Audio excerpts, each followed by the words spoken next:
As I mentioned earlier, we're going to start a conversation over the next 3 weeks entitled Parenting in the 21st Century. And I got to tell you that this is one of those message series that I think is important to do, but often I feel ill-equipped to do it. Here's what I don't want to give the impression of right off the top: that I have it figured out, because I don't. Or that my kids are perfect, because they're almost perfect, but not quite. Okay?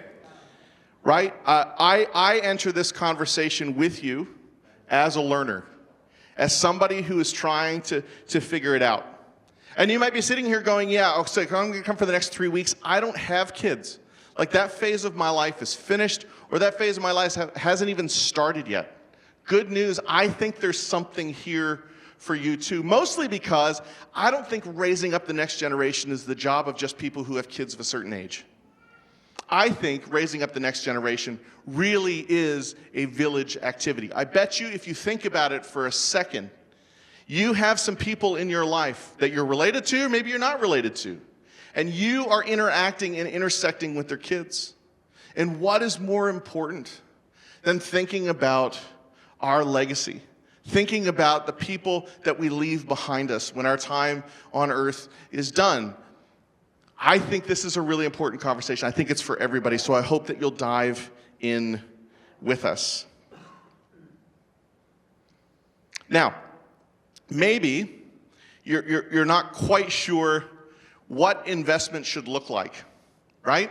Because if you have a conversation with people, especially across generations, you'll find out that there are some different ideas about parenting.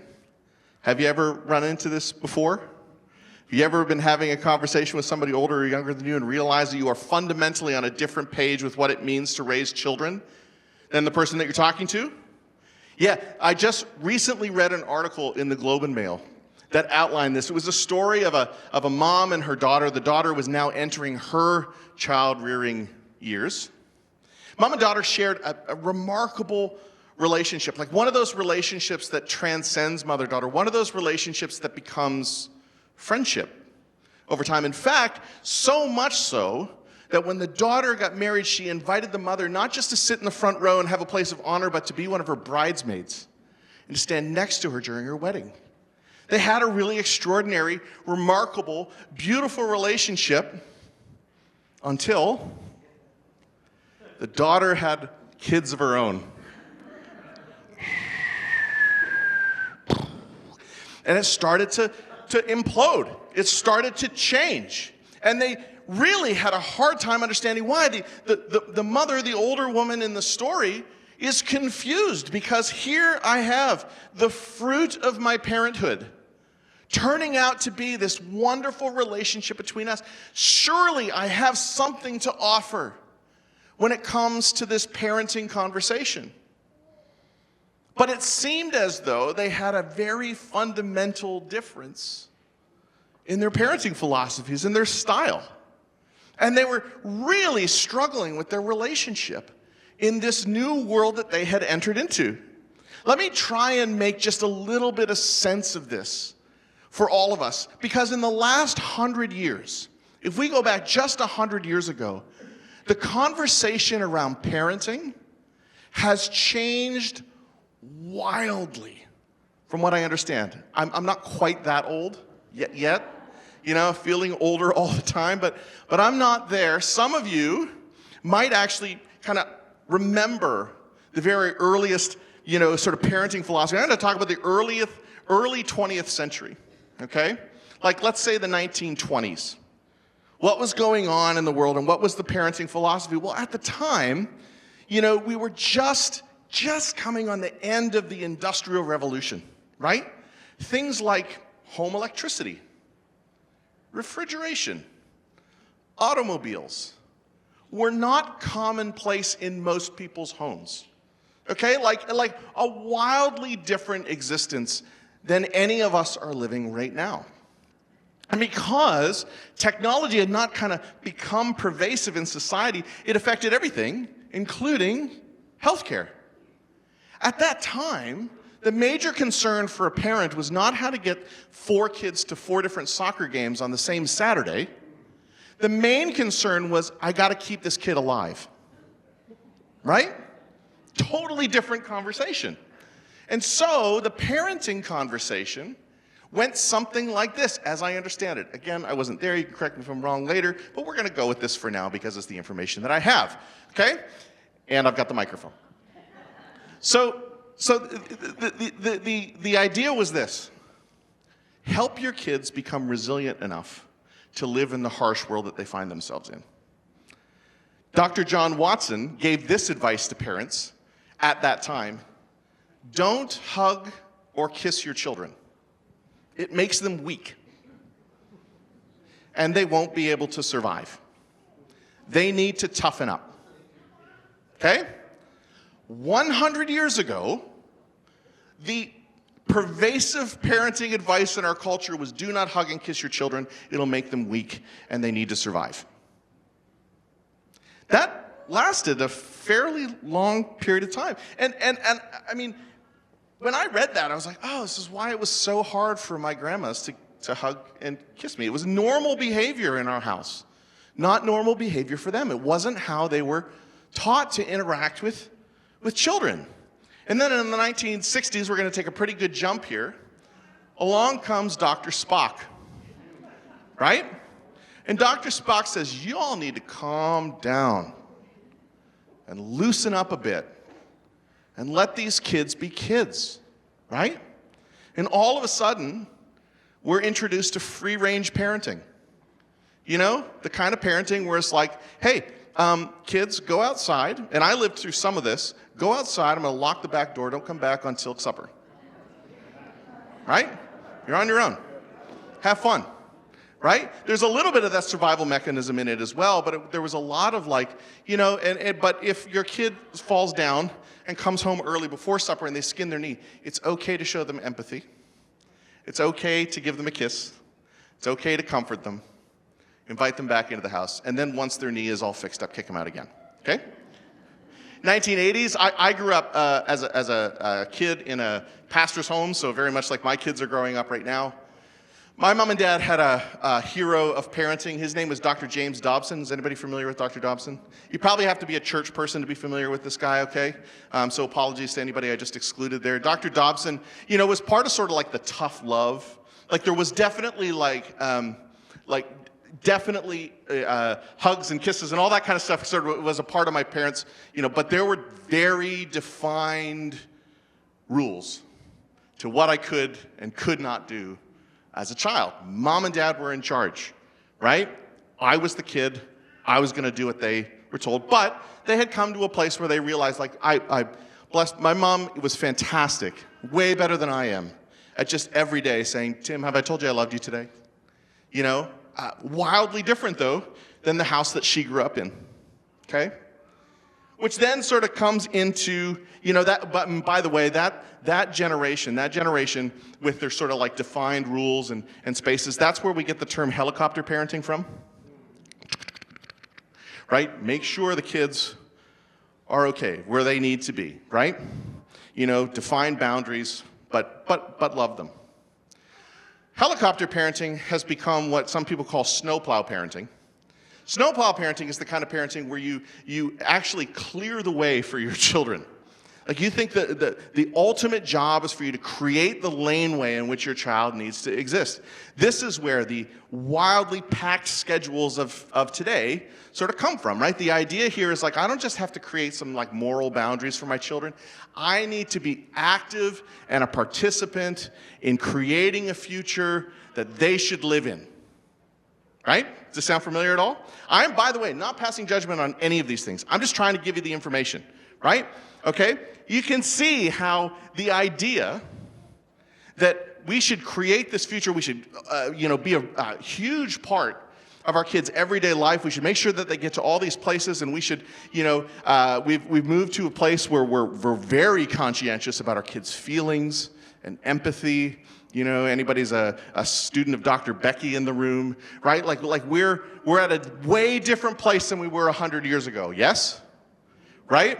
Like, hey, how do you feel about this thing going on versus like, toughen up, kid, get outside and stay out there. You know, like it's a totally different space. No philosophy is perfect. And philosophies will change over time. So I don't think any one of those philosophies is one that you can just root yourself in and stay there. And in fact, in my parenting journey, I've made some of my biggest mistakes and had my biggest regrets about listening to what somebody else told me to do that seemed to be in conflict with things that I knew or understood. No one philosophy has all the answers. I learned some good things from those, and I learned some unhelpful things from those. So how do we create a benchmark for what it means to be a good parent? How do we engage with our kids in the 21st century? I would suggest to you that it can be found in Scripture, but you're going to have to use your brain and dig a little bit. Because have you ever noticed that the Bible has 0 good parenting stories? You ever notice that? Like first parents, Adam and Eve, Cain and Abel. How did that end? Uh-oh, that wasn't good. And we had Abraham and Isaac up on the mountain. You know? And then Isaac has a whole brood, but they throw their youngest brother in a pit and sell him into slavery. Good job, Dad. You know? David comes along, his kids hate him so much they try to kill him. Right? And it just goes on and on and on. It's like, well, what about Mary and Joseph? Yeah, they lost Jesus at the temple. Do you remember that? You remember? There aren't actually really good examples. There's nobody to point to and go, oh, this is biblical parenting. Please don't say that. It gives people permission to read all these horrible stories and go, that's what the Christians mean. Biblical parenting, right? No, there is, however, something that all of us are called to base our life on. Something that Jesus did that is, I believe, very helpful when it comes to the conversation about parenting is this. He simplified things for us. And when Jesus came along and he said, I'm going to give you a new command. Love one another. Love one another. Right? Super simple. We can all go home now, right? Good. I'm going to love my kids. Awesome. What does that mean? What did Jesus actually mean when he said, love one another? If we were going to take that, if we were going to kind of go, hey, this is supposed to be the foundation of life for those people who are following Jesus. Maybe it can be a benchmark for our parenting. Maybe it can be the foundation of a parenting philosophy that doesn't come and go with the wind like the last number of them have, but something that we can actually hold on to, teach our children, pass on to the next generation. What does that mean? Because, the unfortunate thing is that in our language we have this one word for love, and you can love your wife and you can love your pizza, but hopefully you don't love them the same way. Right? The language of Scripture is dramatically more nuanced than that. And before you all get up in arms, those of you who have been around church and be like, oh, Pastor Tim's going to do the agape sermon. That's not what I'm doing. Ha! I tricked you. Right? But I am going to say that I think that you need to think about love from a different perspective. Right? And how did people do that? How have we traditionally done that as a movement, as people trying to live for Jesus? Well, Paul seemed to make some headway on this. Paul, the Apostle Paul, Pastor Paul, he wrote half of the back third of the Bible, right? He spends the majority of his time in writing letters to friends who are all trying to figure out. So Jesus has come, and he's given us this new command. And he went to the cross, and he died, and he rose again. And so it seems like maybe we should listen to what he had to say. Maybe he has a beat on something that we don't have a beat on. Maybe he can help us live. And as Paul went around and he told this story to churches, and then he left and he went and told the story somewhere else, he would write these letters to people and try to help them understand more what it meant, because Paul was one of those unique people that actually met Jesus, right? On the road to Damascus, Paul has an experience with the living Christ. And it changes him forever. And it gives him a perspective that hopefully we can learn from. So Paul writes this beautiful chapter in one of his letters. The letter to the first letter he wrote to the people in Corinth, we call it 1 Corinthians, chapter 13. Now, here's what's wild. You probably have heard this, whether you're a church person or not. You have probably heard somebody read this, usually at a wedding. Hey, we reserve this chapter almost always for use at a wedding. I actually think that dramatically reduces what Paul was trying to do here, because it makes it into, we think of it as, well, this is what romantic love looks like, because we read it at weddings all the time. But I think when Paul penned these words, he was thinking much more expansively than romantic love, the kind that we show and the kind that we celebrate at weddings. I think Paul was talking about a love that's supposed to change the world, change our life, change the way we approach living. And so, that's what I want us to look at over the next few weeks. And that's why I think that there's something here for parents, definitely. There's something here for everyone else, too. And we're going to start just about where Paul starts in 1 Corinthians chapter 13. And he says this about love, that love is patient.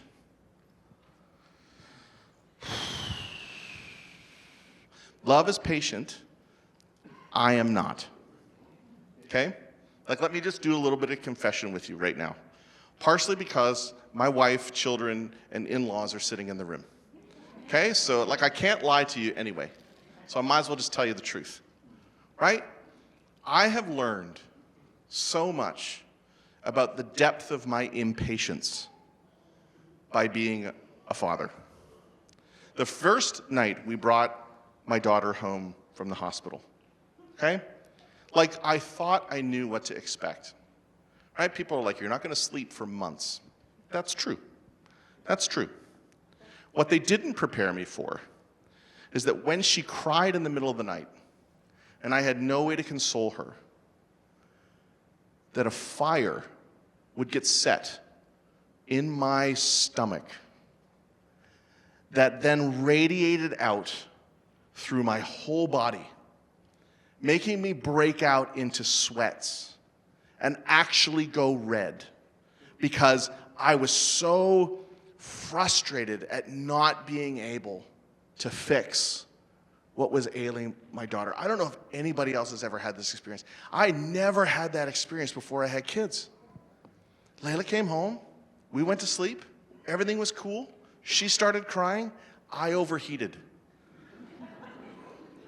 Like I think this is what women of a certain age say when they're struggling with getting overheated. I think I kind of experienced that. I don't know for sure because I'm not one of you. I understand that. But I have empathy for you because I had the same experience. And it didn't stop. Every time I would get impatient, this is the experience that I felt like I had.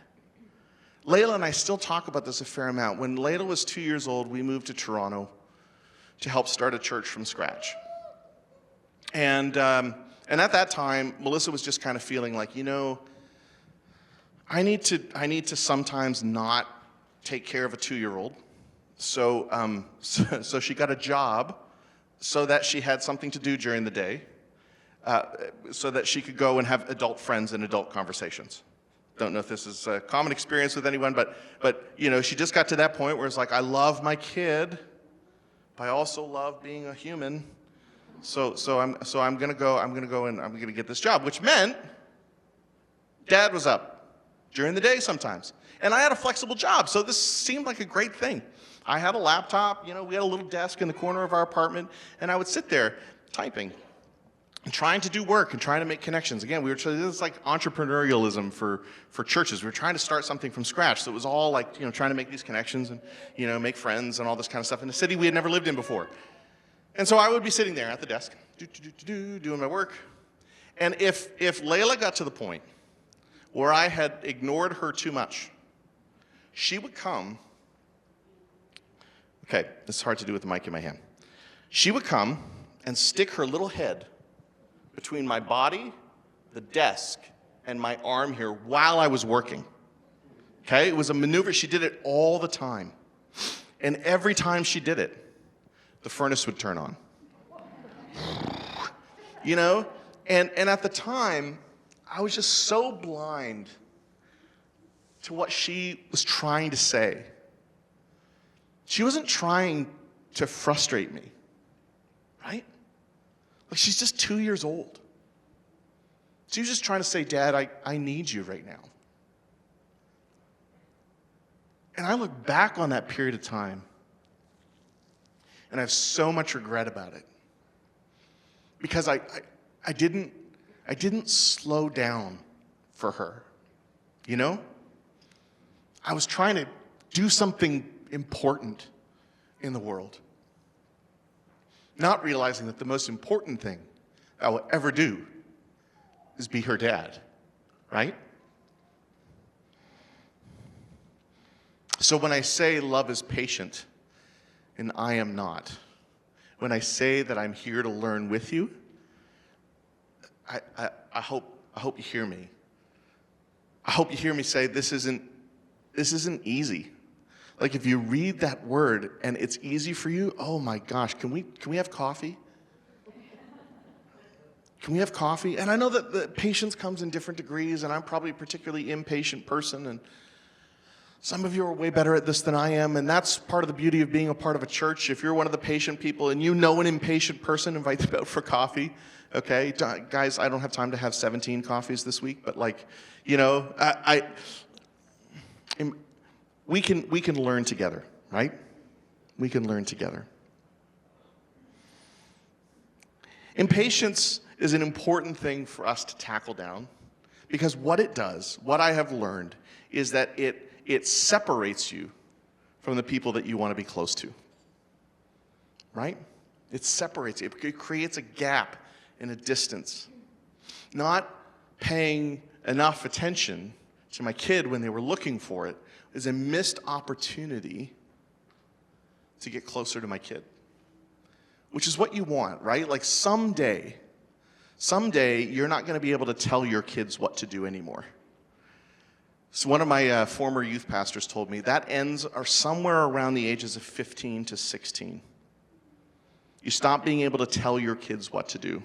They're getting to the edge of the place where they're going to do what they want, regardless of what you want for them.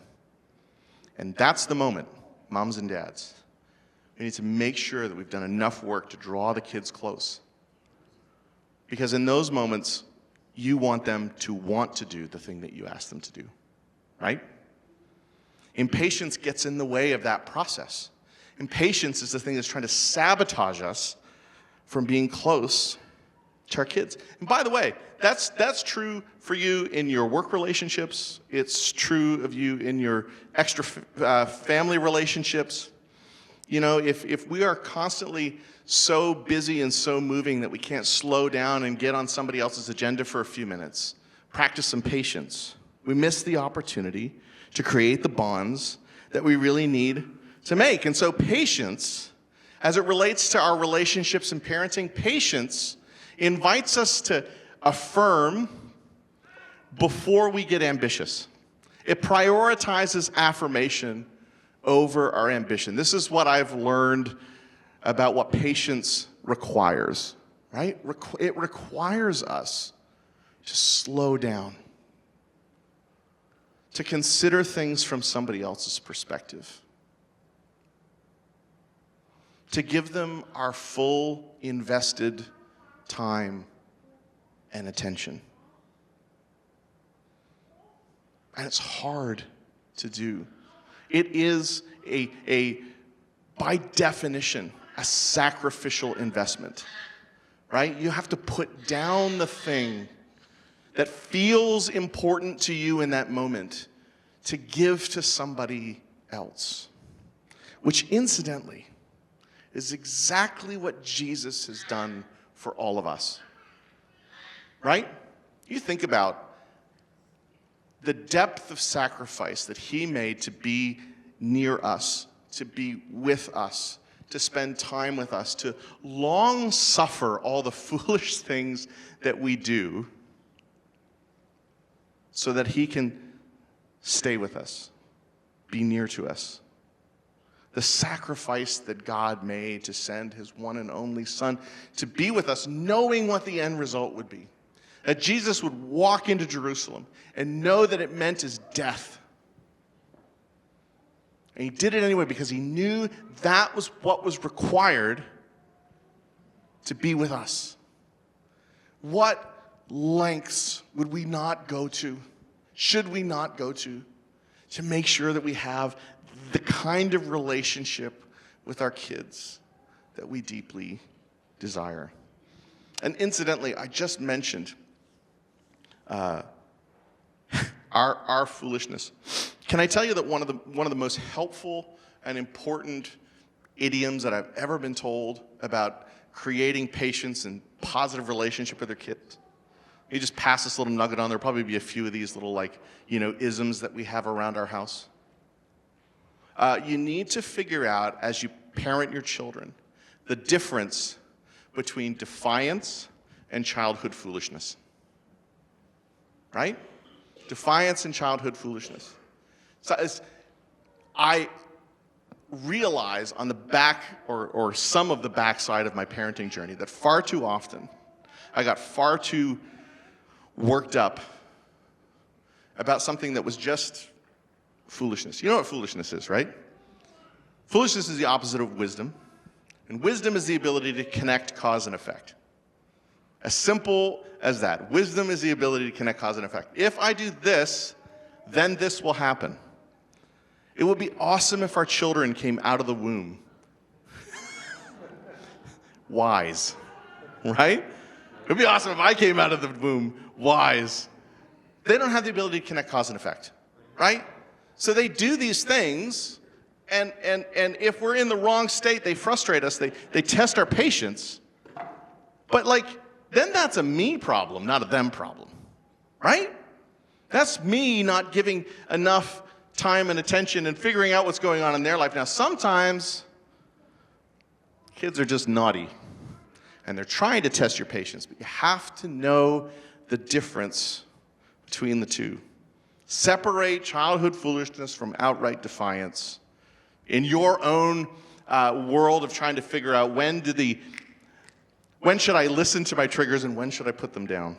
Hopefully that's a little bit helpful.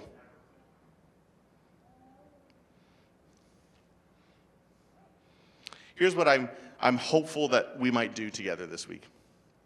Here's the fruit of this conversation. I'm going to challenge you to go home this week and ask at least one of the young people in your life how they would like to spend one of your hours. I want us to practice together, actually putting our agenda aside for a little bit and doing what they want to do. What is the thing that you can do that might require a little bit of patience on your part? I know it's the beginning of September. I know that you have lots of things to do. I know that there's lots of things going on. And I'm in the same boat. I've been working hard, and my life feels full and busy. But what would it be like if on a regular basis we just stopped and asked our kids, how could I best invest an hour in our relationship? We slowed down, practiced some extra patience, and gave our kids what they needed.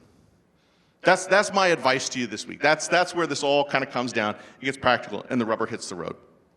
What would it look like if this week and next week and the week after that and on a regular basis we just start putting our agenda aside to spend some time with our kids to help them to know, to help them to understand? Love is patient. Love is patient, and mom and dad are willing to put their own ambition aside to give you the attention that you need and you deserve.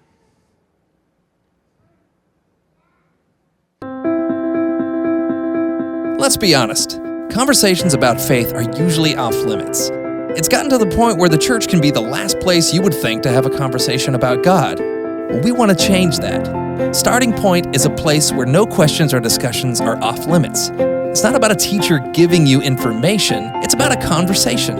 It's about being with other people, like you. And we really mean that. You're free to ask any question you want. This is your opportunity to explore faith freely. It's not another place where people will talk at you. We want to talk with you. So are you curious about God, Jesus, the Bible, or Christianity? Or did you recently begin a relationship with Jesus? Or have you returned to church after some time away? Starting Point is for you. Every Starting Point group is guided by qualified leaders, but your voice matters to the group. Your thoughts add value. You may even ask the question that someone else is afraid to ask. Starting Point, where your questions about God turn into a conversation about faith.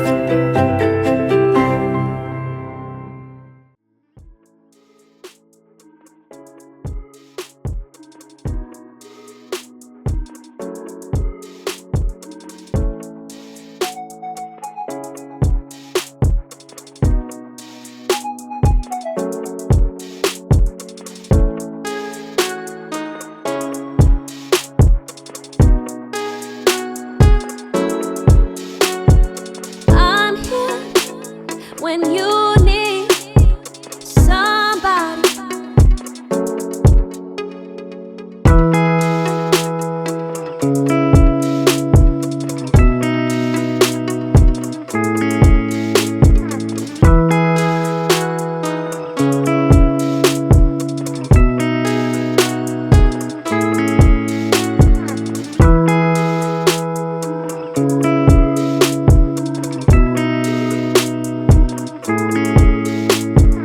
I'm here when you need somebody.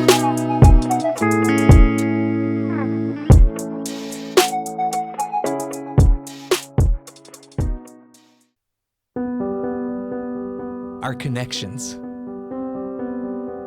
our conversations, our relationships often start with a question. It's the same with God. We all have questions about life and faith. Maybe it's time to ask the questions now, or maybe it's time to ask them again.